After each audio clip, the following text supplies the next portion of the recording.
Saviez-vous qu'il existe des astuces capables de réveiller un arbre fruitier qui refuse de donner des fruits? Aujourd'hui, je vais te partager 3 techniques anciennes qui sont utilisées depuis de très nombreuses années et que tu ne connaissais probablement pas. Regarde ce citronnier. Pour sa petite taille, regarde comme il est chargé.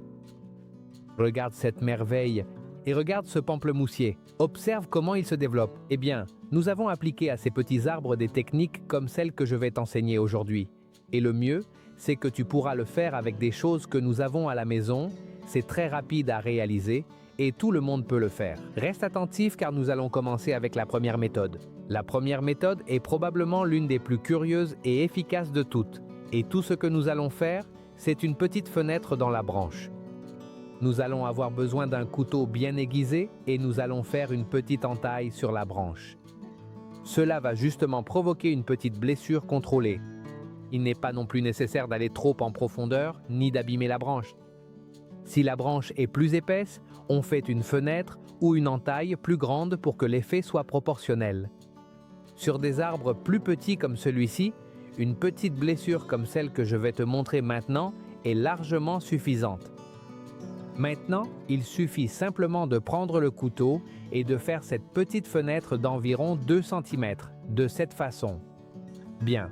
Une fois la coupe réalisée, l'écorce et une partie du cambium ont déjà été retirées. Une fois que nous avons fait cette coupe et que tout est bien préparé, cela aussi est très important. Cela ne se fait pas sur tout l'arbre. Tu peux le faire seulement sur quelques branches ou au maximum sur 50% de l'arbre. Rappelle-toi que ce sont des techniques très anciennes, ce n'est rien de nouveau. Et il est plus que prouvé que cela fonctionne à merveille. Et qu'est-ce que va provoquer cette petite blessure ou fenêtre que nous avons faite? Eh bien, cela va provoquer un petit stress contrôlé chez l'arbre. L'arbre va interpréter ce dommage comme un signal d'alerte et activer une réponse physiologique de survie. Et qu'essaie de faire l'arbre lorsqu'il ressent cela? Eh bien, il va essayer de se reproduire. Et c'est justement pour cela que nous utilisons ce type de technique, afin de maximiser beaucoup plus la floraison et, par la suite, la quantité de production de fruits. Maintenant, une fois que nous avons fait la fenêtre, il suffit simplement de prendre un morceau d'aloe vera. Bien que cela ne soit pas obligatoire, c'est tout de même fortement recommandé. Nous le coupons en 2 verticalement et nous appliquons tout le gel sur la blessure. Ensuite, il suffit simplement de le fixer avec une corde, une ficelle ou même quelques colliers de serrage. Ne t'inquiète pas pour les attaches, car avec le temps, elles finiront par tomber toutes seules. Ce qui est intéressant ici, c'est que pendant ces jours, l'aloe vera garde la zone hydratée, protégée et couverte, ce qui réduit considérablement le risque de champignons ou de toutes sortes d'infections. Et maintenant, passons à la deuxième méthode. Et cette méthode était très utilisée pour stimuler encore plus la floraison, tout comme la méthode précédente, sauf que celle-ci a un avantage supplémentaire, elle est un peu plus radicale. Et tout ce dont nous aurons besoin, c'est d'un morceau de fil de fer. Cela peut être un fil de fer tout à fait ordinaire comme celui-ci. Et pour le faire, c'est très simple.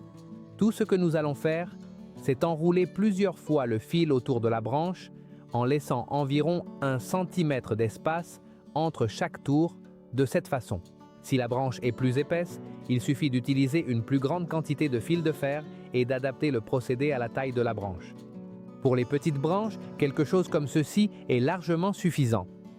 Une fois que nous l'avons installé, simplement, à mesure que la branche grandit et grossit, nous verrons comment ce petit fil de fer exerce une certaine pression et, par conséquent, cela va déclencher une réponse physiologique de survie et l'arbre va essayer de se reproduire.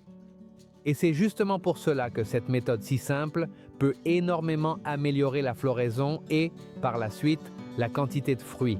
Et rappelle-toi, il ne s'agit pas d'étrangler complètement la branche, il s'agit simplement de rendre la circulation de la sève un peu plus difficile ou de la réduire légèrement. Cela donnera un petit signal d'alerte à l'arbre. Et bien sûr, quelque chose de très important aussi, il ne faut surtout pas laisser cela en place éternellement. Il suffit de laisser en place jusqu'à ce que cet arbre qui ne voulait pas donner de fruits commence à développer des fleurs. Une fois que l'arbre s'est réveillé, on retire le fil et c'est tout.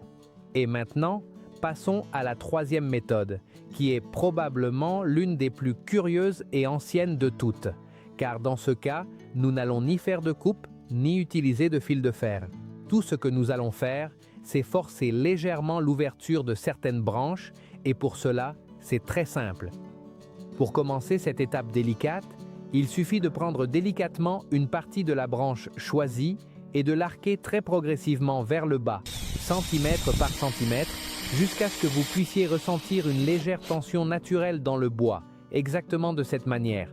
Et comme on peut l'observer très clairement dans la vidéo de démonstration, en s'aidant stratégiquement de plusieurs petites vis préalablement placées tout autour sur le bord du pot de culture, on peut alors parfaitement arquer et maintenir les branches dans la position souhaitée en utilisant simplement une corde solide ou une petite ficelle de jardinage bien tendue pour maintenir cette tension constante.